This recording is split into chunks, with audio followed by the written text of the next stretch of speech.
Ketogenic therapy can be a safe and effective treatment for mental health disorders, and emerging research and clinical experience shows it can radically change people's lives. And for doctors implementing it, for some it's changed their practice, many commenting that it's sort of renewed their joy of caring for patients. It may sound too good to be true, but research suggests that it can be true. So does that mean everyone should be in ketosis? Well, no, of course not. But I would argue every doctor should know about the therapeutic potential of ketogenic therapy so that they can suggest it for the appropriate patients. So what do you need to know as a clinician? The good news is you don't need to know everything about implementing a keto diet, but there are very important concepts to understand to help your patients safely implement ketogenic therapy. Let's review the 6 most important ones for you.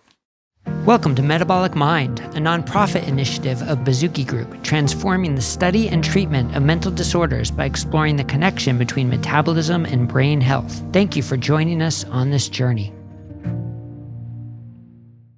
Now, this video is geared towards clinicians to understand what they need to know to implement ketogenic therapy, but obviously everybody can watch it. So please recognize, though, this channel is for informational purposes only. We're not establishing a provider-patient relationship or providing individual or group medical or healthcare advice. So always consult with your clinician before making any changes to your lifestyle or medical regimen. Okay, so let's get into these 6 most important concepts. The first is ketogenic therapy isn't the same thing as trying a keto diet. And we have a whole video dedicated to this topic that you can watch for more detail. But realize that someone trying to eat fewer carbs to lose weight isn't the same as committing to 4 months of ketosis and measuring ketone levels with a target level to reach, understanding what symptoms you're trying to treat, and adjusting medications and food as needed to achieve those goals. So when someone says they tried keto, that isn't the same thing as trying ketogenic therapy. And that's why it can be so powerful for doctors to work with a dietitian, a coach, a therapist, or some other clinician experienced with ketogenic therapy. The second concept is understanding what happens to our bodies in ketosis. Now, when we're in ketosis, we change from burning glucose for fuel to burning fat for fuel. And as a result, our livers produce ketones.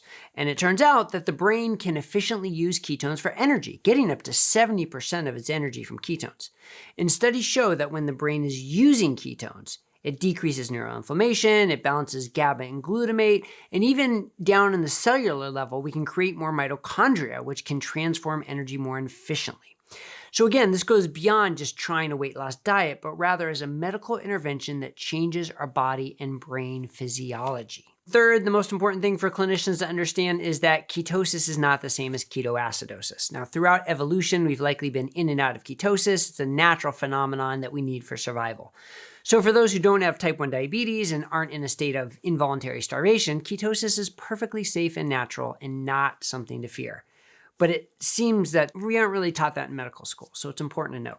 Now, fourth is that ketosis has been a medical intervention for epilepsy for over a century, with decades of randomized controlled trials demonstrating its efficacy. So it's clear that ketosis has a therapeutic effect on the brain. Now, an important point of clarification, though, is that originally ketogenic therapy for epilepsy was what we call a 4-to-1 ketogenic diet, which was very low protein and not really meant to be a lifelong therapy. But since we've learned that ketosis from a so-called modified Atkins diet, which is more similar to the modern-day keto diets of 20 to 30% protein, that's just as effective. So it likely doesn't matter exactly how someone gets into ketosis as long as they get there and stay there. And fifth and sixth really is that ketogenic therapy can have dual effects in psychiatric care, improving brain and body health. So evidence is clear that those with serious mental illness are more likely to experience poor metabolic health, such as insulin resistance, obesity, type 2 diabetes, and hypertension. Likely a combination of medication effects and lifestyle choices, and they're more likely to die prematurely as a result of that. Well, ketogenic therapy is an effective treatment for type 2 diabetes, for weight loss, for hypertension, and improving overall metabolic health. So it can be a tremendous benefit to have a treatment that improves brain-based symptoms and improves systemic metabolic health. Which leads us to our sixth, is that there's emerging evidence that ketogenic therapy is a potent treatment for psychiatric symptoms. In fact, brain-based disorders may be the area where ketogenic therapy has the greatest therapeutic impact. So here's one study done by French psychiatrist Dr. Albert Denon, and he studied 31 patients with a diagnosis of either bipolar disorder, schizophrenia, or major depression, whom he had treated with standard of care for years without significant improvements, all of them having been in and out of inpatient care many times. He admitted them to the hospital, and the only intervention was to change their diet to a ketogenic diet.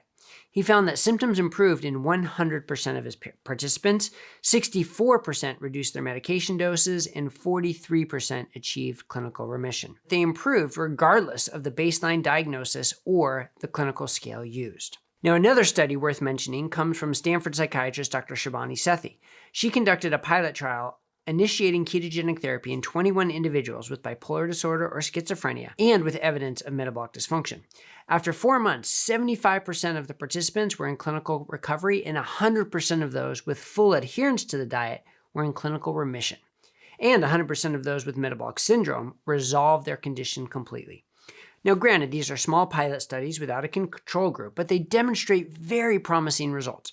And as a result, the landscape is evolving rapidly, with 13 trials of ketogenic therapy for serious mental illness either completed or underway, with a goal of enrolling over 600 patients across the globe.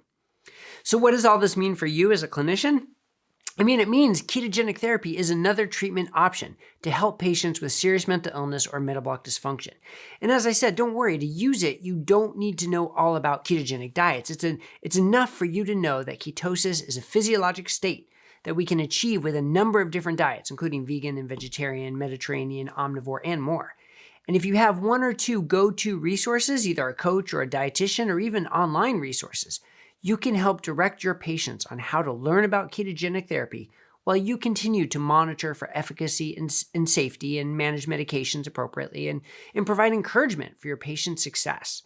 And we'll share some of our favorite resources in the description. So we hope you found this helpful and that you'll consider ketogenic therapy in your medical practice. And if you want to learn more, we have more detailed videos about various topics like the potential for hypomania with the transition into ketosis, or managing medications with ketogenic therapy, and of course, whether ketosis increases the risk of heart disease, among others.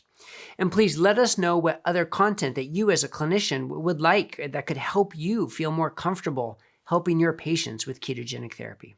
And if you'd like to learn more, please visit our website at metabolicmind.org. We have a resources page that includes resources both for families and peers and for clinicians.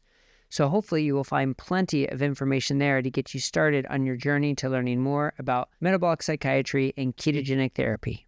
So thank you for watching. I'm Dr. Bret Scher, and we'll see you here next time at Metabolic Mind, a nonprofit initiative of Bazooki Group.